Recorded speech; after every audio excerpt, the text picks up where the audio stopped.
soi. On a hésité entre deux films pour l'ouverture, je vous le dis comme ça. Le règne animal de Thomas Caillet, parce que c'est un événement, il était à Cannes, il a fait l'ouverture de La Rochelle, Thomas dit Montreuil. Et c'est le renouveau du cinéma de genre à la française, vraiment. Moi, j'ai pas vu une telle réussite. J'aime beaucoup La Nuée, de Jules Philippot, par exemple, mais que tout soit réussi à ce point sur tous les registres, y compris les effets spéciaux, le récit, l'émotion entre les personnages. C'est un coup de tonnerre quand même. Donc ça avait de la gueule de commencer par ça. Donc c'était une de nos propositions. Et puis il y avait une deuxième proposition possible. C'est le film de Catel qui est vrai, que je vous demande d'accueillir maintenant.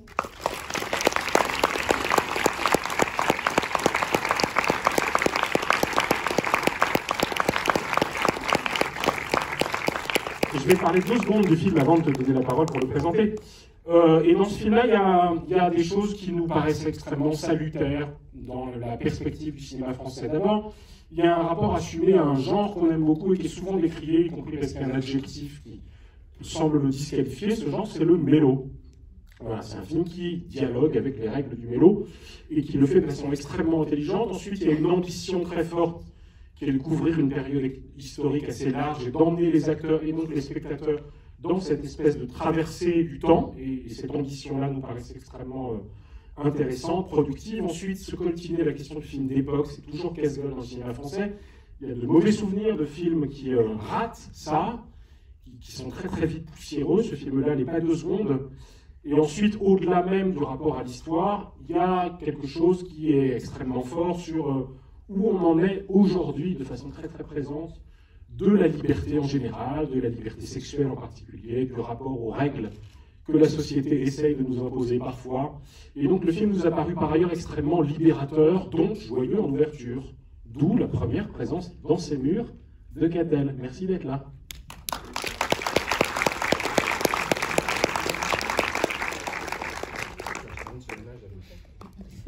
Bonsoir, je suis extrêmement heureuse et émue que vous soyez si nombreux et je te remercie Stéphane. Voilà, les exploitants sont des personnes très importantes dans la vie des réalisatrices et des réalisateurs et voilà, c'est quelqu'un qui fait un travail extraordinaire pour nous, le cinéma et d'auteur, et voilà, merci pour ta fidélité. Le cinéma français en général et voilà, et je suis d'autant plus honorée que c'est l'ouverture de ce festival et que c'est mon 4e film. C'est un film qui m'est très personnel, voilà. On en parlera après, mais en tout cas qui s'inspire de l'histoire d'une femme qui a été très importante dans ma vie, qui est ma grand-mère. Voilà, donc ce film lui est dédié et s'inspire de son parcours de combattante. Voilà. Et je voulais vous présenter 2 personnes importantes. Jean-Baptiste Morin, qui a monté le film.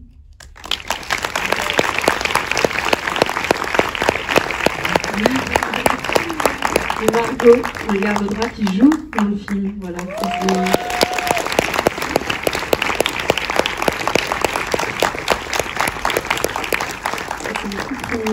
Tout premier rôle au cinéma. Voilà. Je vous dis à tout à l'heure. Merci beaucoup et merci à l'équipe de Gaumont de nous autoriser cette projection. À tout à l'heure pour une rencontre et puis un grand buffet derrière jusqu'à pas trop tard parce qu'il y a des séances demain. Allez, bonne projection, à tout à l'heure.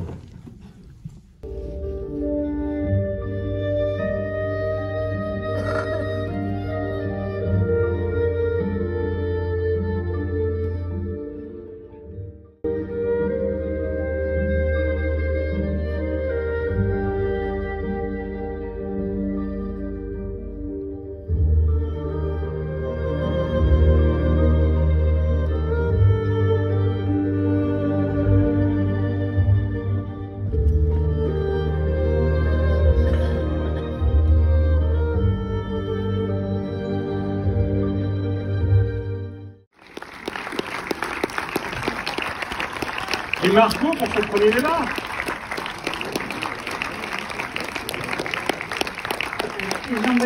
Et Jean-Baptiste Morin.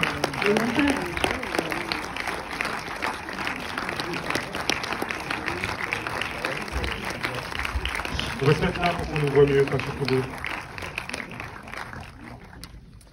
Alors, On va commencer un peu en douceur, puisque tu as introduit la séance en parlant de la dimension biographique du film, le rapport à ta grand-mère, pour savoir très simplement quels sont les éléments qui viennent de ce récit et comment tu t'en es ensuite éloigné dans l'écriture du scénario. Ok. En fait, c'est ma grand-mère du côté paternel. Et c'est quelqu'un dont j'étais très proche quand j'étais enfant. Et puis j'ai toujours un peu su, très confusément, qu'elle avait un secret. Et en même temps, je savais aussi, enfin elle me l'a transmis, et en même temps je savais aussi que j'avais pas le droit de poser de questions, et j'avais pas le droit de savoir ce que c'était. Et en fait, du coup, il a fallu beaucoup de temps, et puis quelqu'un d'extérieur à la famille, en l'occurrence mon compagnon, pour affronter cette histoire, comprendre la vérité. Et donc c'est arrivé très tard dans la vie de ma grand-mère, elle avait déjà 80 ans. Et donc on a découvert que quand elle avait 17 ans, pendant l'occupation, elle avait eu une histoire avec un soldat allemand. C'était sa première histoire, c'était sa première relation sexuelle.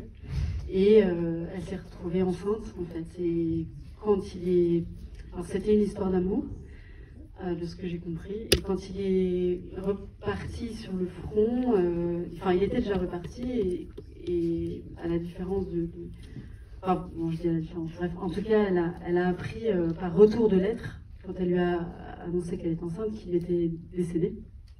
Donc elle s'est retrouvée toute seule avec cet enfant à 17 ans.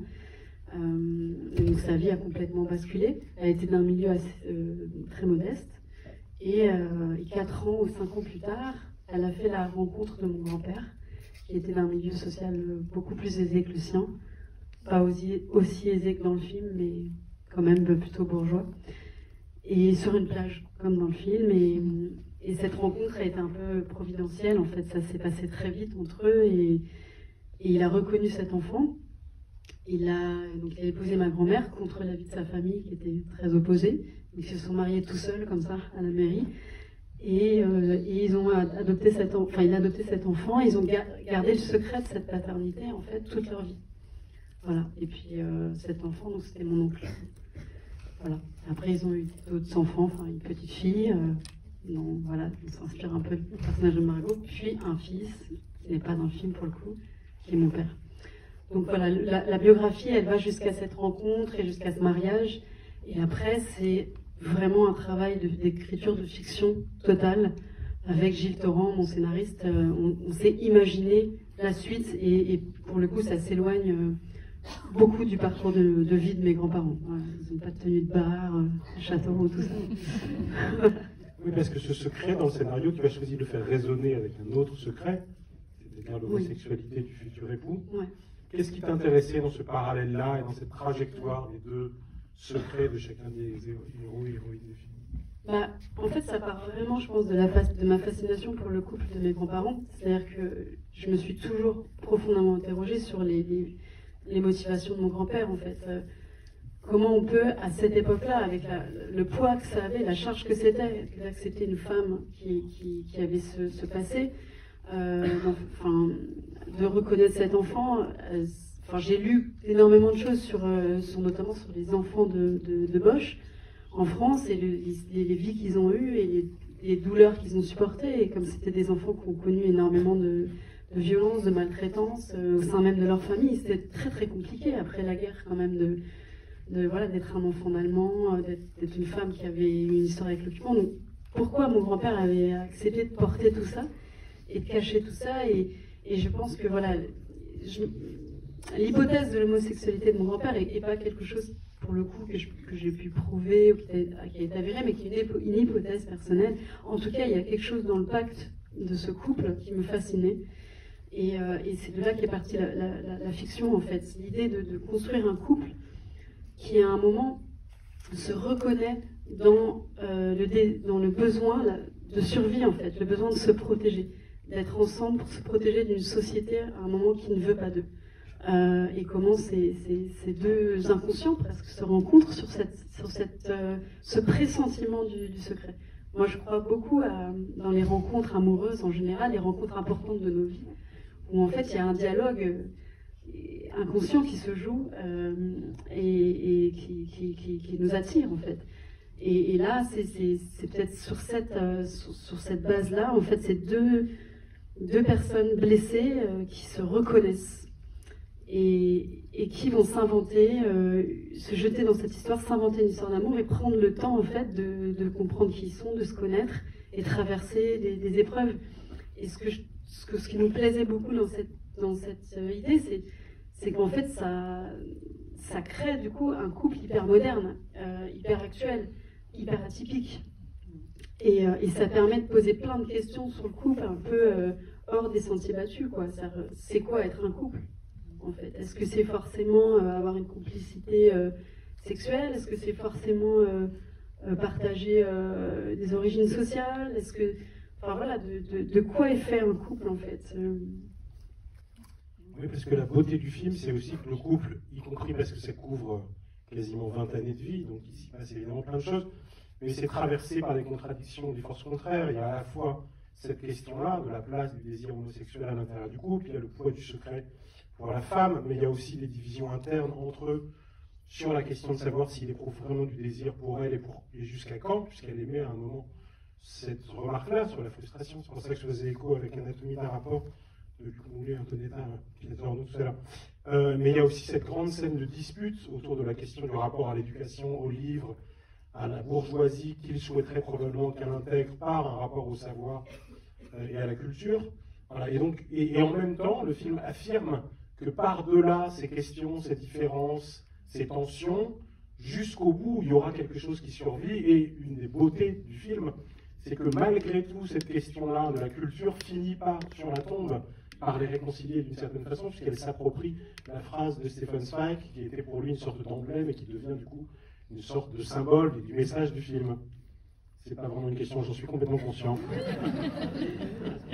Oui, c'est vrai que voilà, et c'est vrai qu'ils se sont disputés autour au moment où lui était en train de lire ce livre, et donc elle choisit ce passage au moment de son enterrement, et ce poème, on l'a choisi aussi parce qu'en fait il a le secret au cœur de sa construction, et que c'est un message en fait qu'il envoie à la génération suivante, en fait, c'est-à-dire à sa fille et à son fils. Et là où est le secret commence aussi la vie, alors prend feu. Au moment où elle dit ces mots, en fait, elle regarde son fils. Et comme par hasard, juste après, c'est ce moment où son fils pète un peu les plombs et où toute sa souffrance ressort, et où sur la plage, comme ça, il va pour la première fois s'autoriser vraiment à faire sortir sa colère et obtenir ce dont il a besoin pour se construire, c'est-à-dire le nom de son père, son identité. Et ça, je pense j'y vais parce que c'est un moment de montage qu'on a souvent beaucoup réfléchi. Je ne sais pas si vous, quand vous voyez le film, c'est quelque chose que vous formulez, ou si c'est pas du tout conscient quand vous regardez. Mais c'est vrai que voilà, on passe vraiment de cette phrase prend feu au visage du fils, puis à nouveau à son visage dans le restaurant, et enfin voilà, la continuité, c'est comme si malgré elle, plus ou moins consciemment, elle autorisait son fils à s'enflammer et à aller chercher le secret, quoi. Alors ça, c'est pour le rapport au fils, qui, parenthèse, va prendre l'uniforme dans un rapport assez clair aussi à la période de la guerre, à la figure du père, etc. Et puis il y a une autre forme de transmission, qui est la transmission envers la fille, à qui Vincent Lacoste annonce qu'il veut qu'elle lise l'ensemble des livres qui sont dans la pièce. Et Margot, ton personnage, finit par dire qu'il va les lire, même si ça doit lui prendre le maximum de temps possible. Alors, du coup, j'ai quand même envie de te demander un peu en amont, comment tu es là, micro, Margot, tout va bien. Comment tu t'es retrouvée sur ce film? Qu'est-ce qui fait que tu as postulé pour intégrer ce film, et comment tu as vu ton personnage? En fait, je fais le cours Florent. Et du coup, j'ai trouvé le casting au bureau des castings du cours Florent. Et après, quand on m'a proposé le casting, j'ai trouvé que le film était très intéressant. Et dedans, je fais un rôle qui, pour moi, est plutôt petit, mais qui est quand même... avec des des scènes très riches en émotions et tout ça. Donc j'ai trouvé que sur le tournage, c'était très intéressant à jouer et c'est ma première expérience, donc voilà.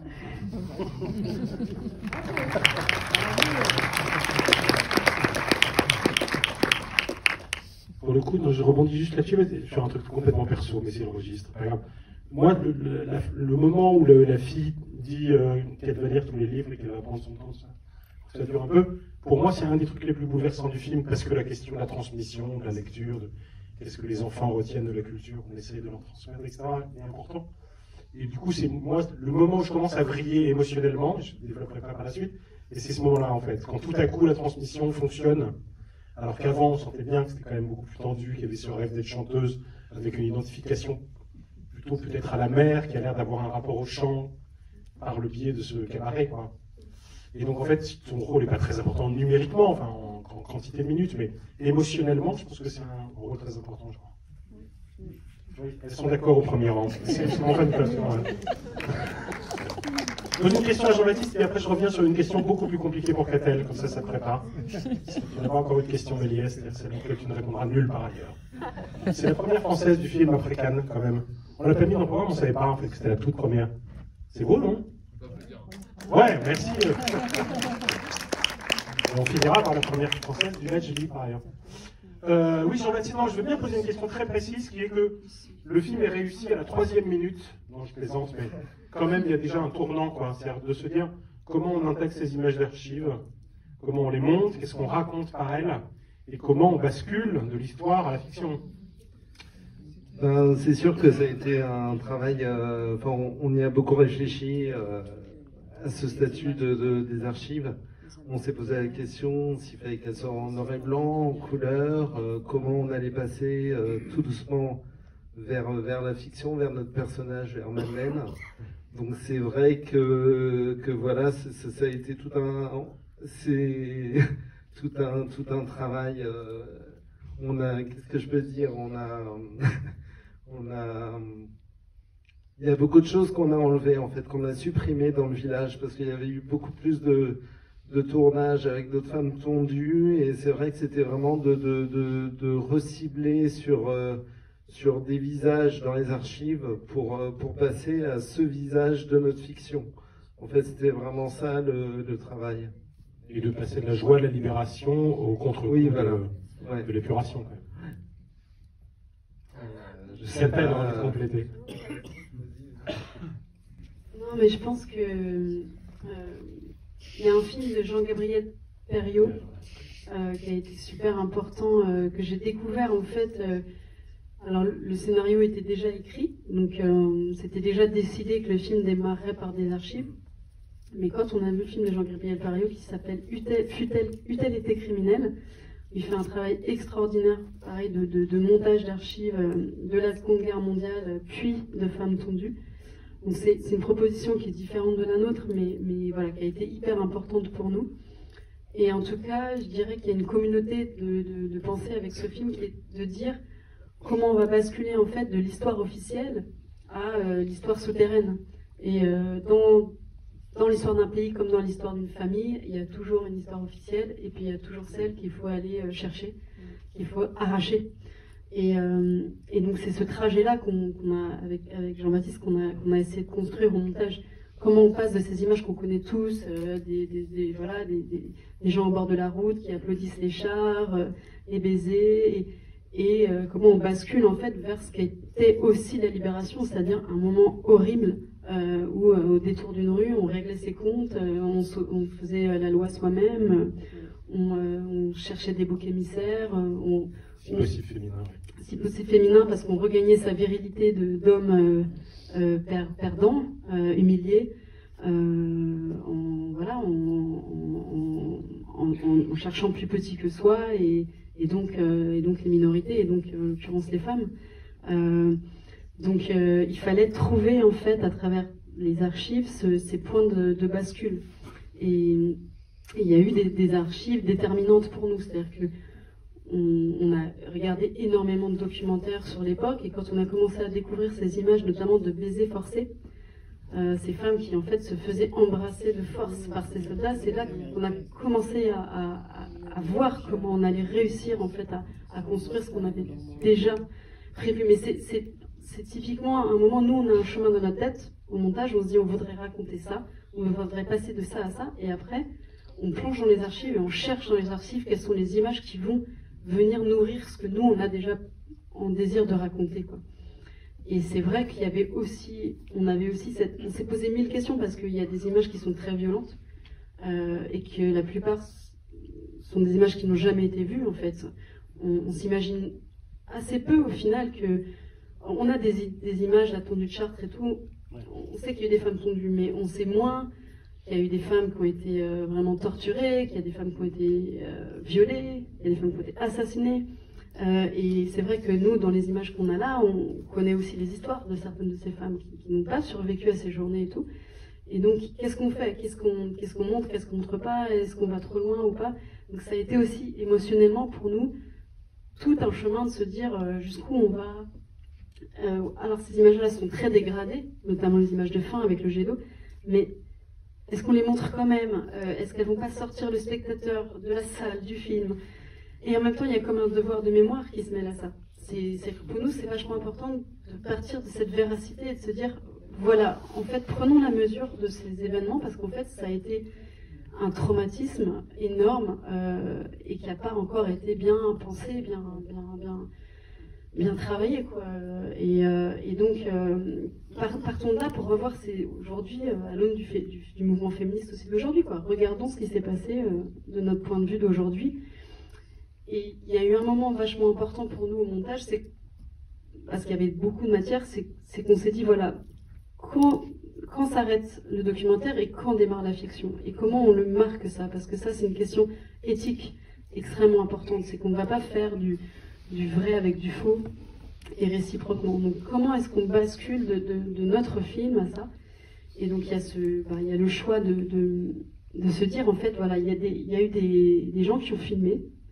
Mais par contre, personne n'a filmé ces femmes quand elles rentraient chez elles. Personne ne s'est intéressé à ce moment-là, ces jours-là, à les suivre et à voir ce qui se passait quand elles rentraient.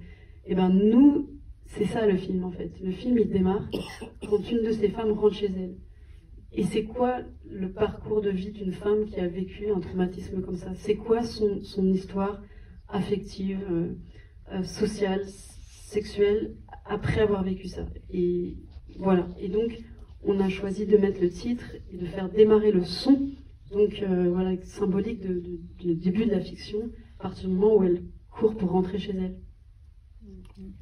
Merci beaucoup pour cette belle réponse. Je précise que La tondue de Chartres, c'est un film, je crois, de Ted Ansbach qui passe en boucle sur LCP tous les 2 mois. Et plutôt bien foutu par ailleurs, avec des archives assez étonnantes. Et je pars de cette question de La tondue pour apporter ma question, Méliès. Donc il va résonner avec une scène, un plan précis, qui est le plan où on est dans l'appartement, en plongée, et on va voir pour la première fois apparaître l'ancien amant, celui avec lequel on va inventer une histoire de rivalité universitaire, qu'il va tenter de rejouer d'ailleurs dans la dernière partie, dans le rapport à l'étudiant avec lequel il a une relation. Parce que sur ce plan-là, à la fois elle, Anaïs de Moustier, part en disant « je suis en retard », et en même temps on entend le tic-tac de la montre à gousset qui envahit cet espace-là. Et évidemment, cette espèce de conjonction d'une phrase qui ne parle que de la temporalité, du son du tic-tac et la résonance avec le titre du film Le temps d'aimer, donne envie de t'interroger sur le temps selon Aristote. Non, c'est pas un piège. Non, mais parce que le signe de reconnaissance, ce par quoi ils se connectent et par quoi ils se reconnaissent, c'est donc le mot kairos, qui est une des conceptions du temps.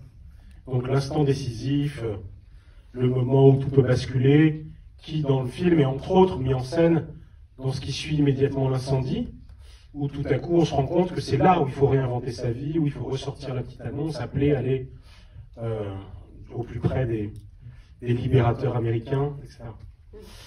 Mais ce temps-là, il s'oppose à 2 autres temps chez les Grecs, donc le chronos, du temps chronologique, dans la continuité, et puis je crois l'eidon, je ne sais plus si c'est le terme exact, qui lui désigne le temps cyclique. Et en fait, j'ai l'impression que ton film, je ne sais pas si tu as lu des choses autour la temporalité vue par les Grecs et par Aristote entre autres, mais j'ai l'impression que ton film travaille vraiment sur ces différentes notions du temps. Évidemment, le temps du kairos, parce que le film insiste beaucoup sur cette notion, et je ne sais pas si c'est une image tout à fait d'actualité qui t'a fait penser à ce terme, puisque, en l'occurrence, il a eu une actualité récente, probablement pendant que tu écrivais le film, puisqu'un professeur de la Pitié-Salpêtrière a donné une leçon à Macron en visite sur le sort de l'hôpital public en utilisant ce nom, et donc les journalistes se sont mis à se dire tiens, mais ça veut dire quoi, Kairos, pourquoi il dit ça, mais ce qui m'intéresse là, c'est que le temps cyclique, qu'on pourrait penser complètement écarté du film et très loin, en fait trouve sa place dans ton film, notamment par cette figure de la tondue, puisque le film va se boucler avec le cancer qui la prive des cheveux, dont l'image résonne évidemment avec la tonte à la Libération. Et donc, je voulais savoir dans quelle mesure tu avais travaillé sur ces représentations du temps à partir de cette notion que tu as introduite dans le film comme un élément structurant de leur relation. Tu l'auras pas ailleurs. Vous avez 30 minutes. Je ramasse les copies. J'ai l'impression que je veux passer mon bac. Comment répondre à ça? Ce que je peux dire déjà, c'est que la question du temps est au cœur de ce projet dès le départ, dans le sens où je me lance le défi de raconter quasiment une vingtaine d'années en 2 heures de temps. Déjà, le cinéma est une pure expérience du temps. C'est-à-dire qu'on se retrouve déjà dans cette salle prisonnier d'un temps donné, à la différence de toutes les autres expériences artistiques. A priori, on est là et on ne choisit pas le moment où on sortira. Donc l'épreuve du temps, c'est vraiment l'épreuve du cinéma.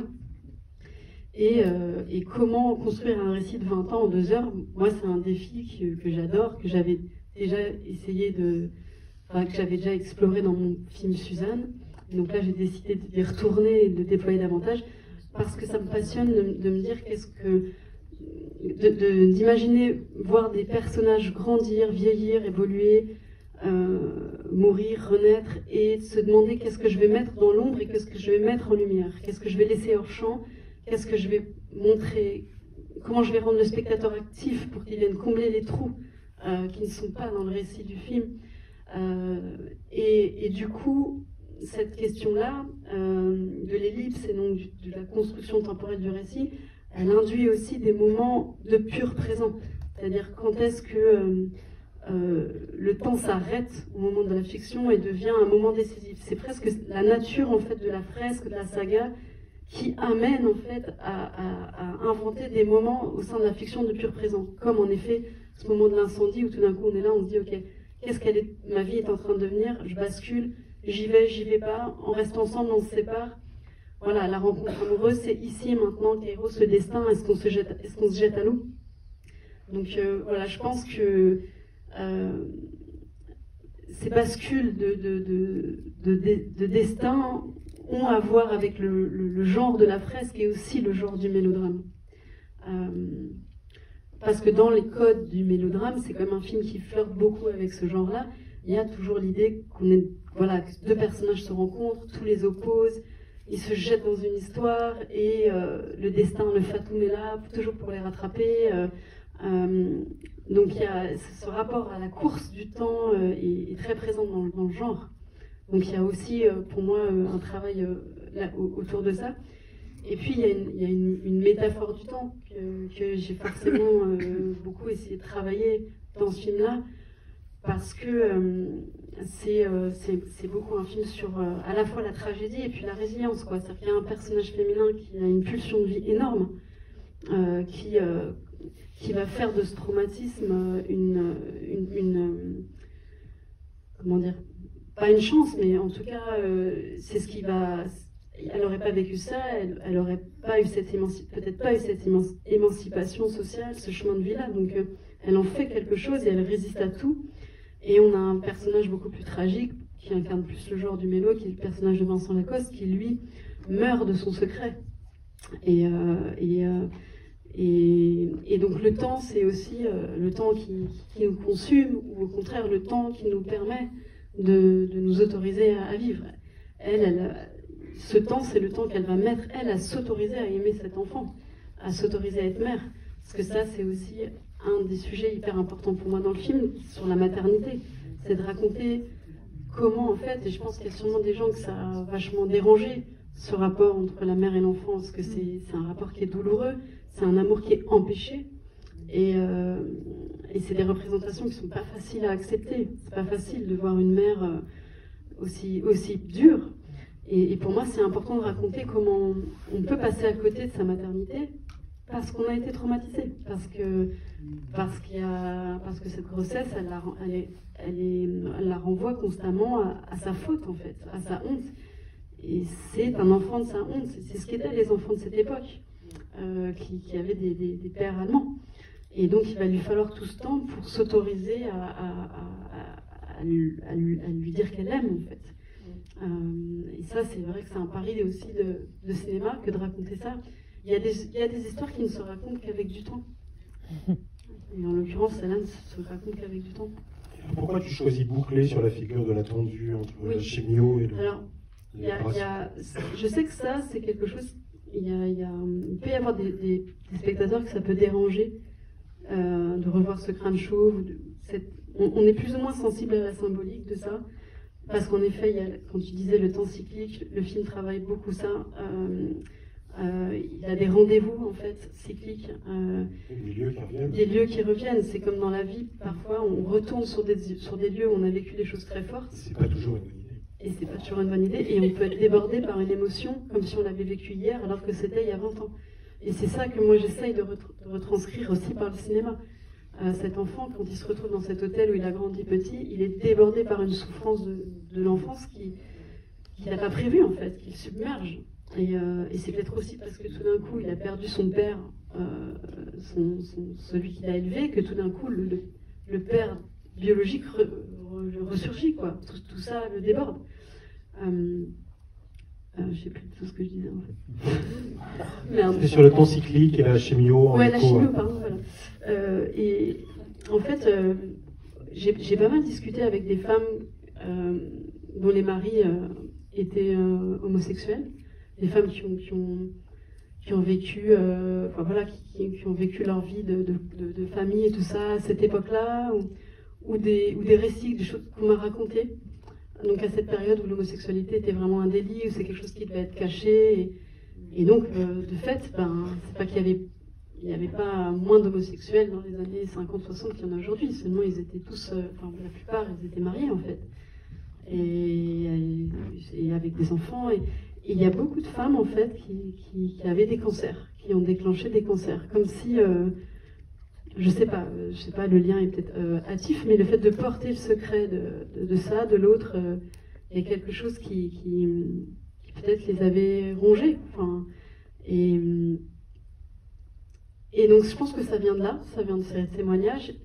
Et puis, moi, ce que je me raconte à ce moment-là, c'est que le fait qu'elle perde son mari, elle perd sa protection. C'est-à-dire que celui qui, quelque part, l'a sauvée de la honte, l'a blanchie en lui donnant un autre nom, en reconnaissant l'enfant, dès lors qu'il meurt, qu'il n'est plus là, en fait, elle est renvoyée à la case départ. Elle est à nouveau cette femme seule avec son enfant.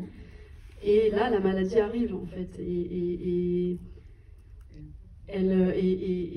voilà, et c'est ça que j'essaie de raconter avec ces cheveux qu'elle perd à nouveau. Sauf que, comme souvent dans la vie, parfois quelque chose de très dur qu'on vit est aussi un endroit, quand à tout malheur est bon, c'est un peu débile, mais en fait, en vrai, très souvent, il y a des endroits de libération dans les moments les plus durs, et elle se libère aussi de quelque chose en perdant cet homme, et elle va dépasser cette maladie. C'est pour ça que j'en fais pas tout un sort, et que cette fin n'est pas plombée, elle n'est pas plombée par la maladie. Pour moi, elle est très vivante, et moi, je suis sûre qu'elle va s'en sortir, et qu'elle va vivre. Et quand elle se regarde dans la glace, c'est plus la même jeune fille. Elle fait face, et elle est très très belle avec ce crâne chauve.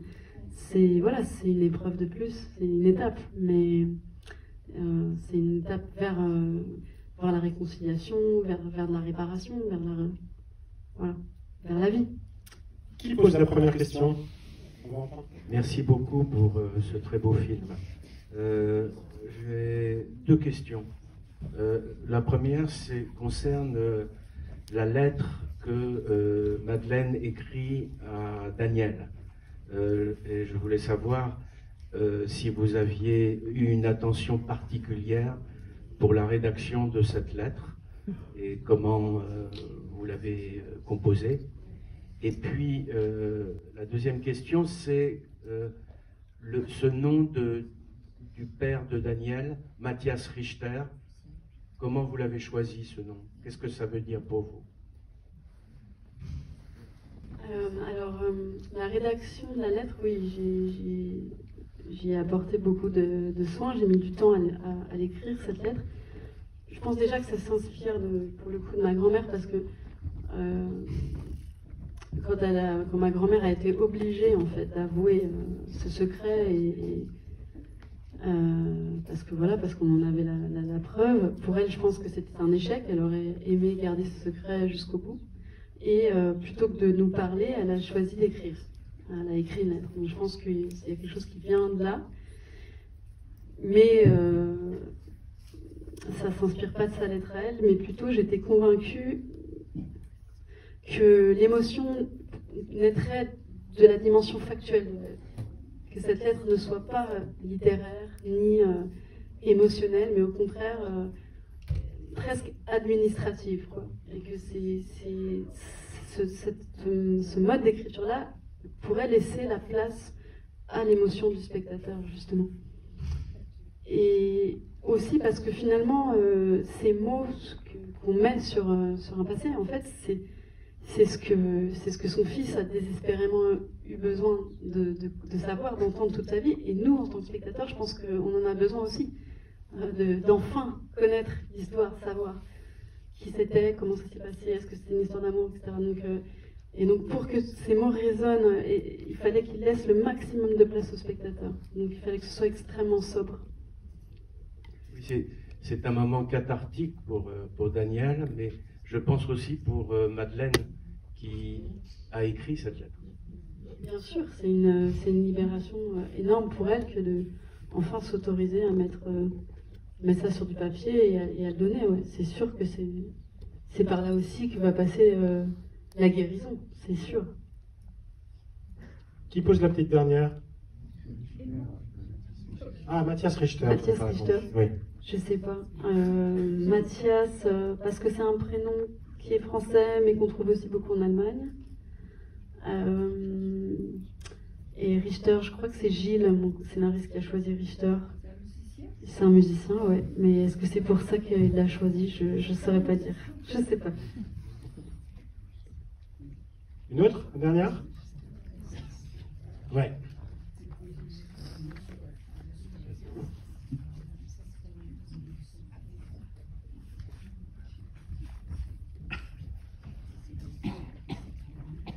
D'abord, bravo, parce que j'ai trouvé le film absolument magnifique, l'interprétation des comédiens extraordinaire. Et il y a une question par rapport, il y a une scène dans le film qui fait pour moi un peu écho à la première, aux images d'archives. C'est ce moment dans la boîte où les hommes sont complètement sous, agressent, attrapent. Et j'ai trouvé que cette scène-là faisait très peur. Parce qu'elle montre la folie, la même bêtise, la même... alors je ne sais pas si elle est faite pour faire écho à ce début tellement épouvantable, mais elle m'a été difficilement soutenable. Mais ça ne fait qu'en rajouter. Enfin, le film est absolument magnifique de bout en bout. Merci. Vous évoquez le comportement des GI sur la base américaine à Châteauroux. Ouais. Tout ça est parti aussi de pareil. On a fait, avec toute mon équipe, on a fait énormément de recherches documentaires pour savoir à quoi ressemblait cette base militaire, comment se comportaient les GI à l'époque. Donc tout est extrêmement véridique. C'est vrai que cette ville de Châteauroux, à partir du moment où elle a accueilli cette base, c'est devenu une sorte de bordel géant, quoi. C'est-à-dire qu'en fait, il Il y avait des boîtes de nuit tous les 20 mètres, il y avait des trains de prostituées qui partaient de Paris, qui arrivaient tous les week-ends pour les soldats.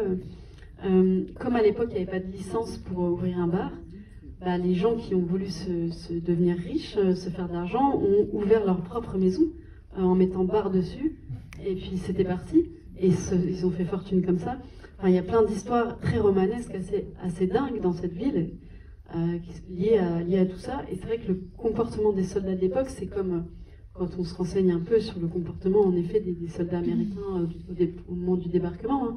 C'est vrai que les femmes, les Françaises, étaient aussi quasiment considérées comme des butins de guerre. Enfin, de toute façon, la femme a toujours été un enjeu de butin de guerre, et les Françaises avaient cette réputation depuis les États-Unis d'être des filles faciles. Donc, il y a eu beaucoup de viols, en fait, de femmes françaises par des soldats américains. Il y a des documentaires qui racontent ça bien mieux que moi. Et c'est vrai que cette espèce de comportement un peu délirant, hyper débauché, est un truc qui était très propre au comportement des soldats à l'époque. Ouais. Moi, je ne veux pas finir sans qu'on évoque la scène à 3 dans le lit, parce qu'elle est très centrale, et d'autres en rapport à la sexualité quand même. Qu'est-ce qui se jouait dans le fait d'accorder autant de temps à cet acte-là, à cette réunion des 3 corps, qui est un enjeu décisif, probablement plus pour eux, puisque lui, on le perd assez vite derrière. Voilà. Qu'est-ce qui se jouait pour toi pour que cette scène acquiert une importance aussi forte dans le montage définitif? Déjà, c'est vrai que c'est un film qui parle beaucoup de l'empêchement. Ces 2 personnes, en fait, dont la sexualité est liée, enfin dans leur tête, est liée à la faute, en fait. Elle, parce qu'elle a couché avec l'ennemi, et que ça a fait basculer sa vie, et lui, parce qu'il a une attirance pour les hommes à un moment, une époque où c'est criminel.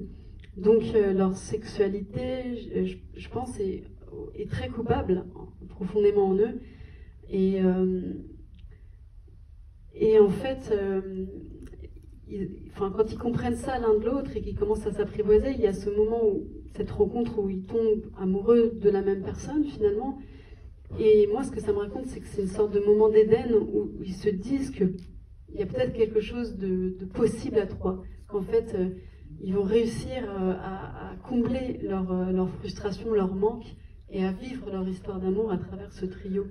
Donc c'est un moment en fait où c'est une autre forme d'expression de leur pacte de couple et de la confiance en fait et de la complicité. Il faut avoir énormément de complicité et de confiance pour oser s'aventurer là-dedans. Et c'est ce que je trouvais très important et très beau à filmer, c'est comment en fait ils essaient de se réparer ensemble, de s'offrir quelque chose l'un l'autre. Qui pour moi ça est un très très grand signe d'amour. Et puis en fait cette utopie rate, elle échoue,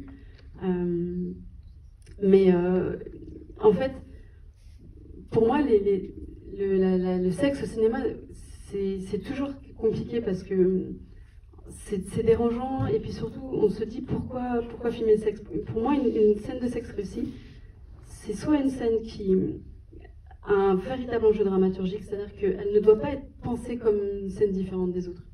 Il faut qu'il s'y passe quelque chose, il faut que le scénario, l'histoire, l'intrigue avance à travers la scène, sinon elle doit être coupée. Donc il faut qu'il se dise dans cette scène quelque chose qui ne pourrait pas se dire autrement que par le sexe et qui fait avancer le récit.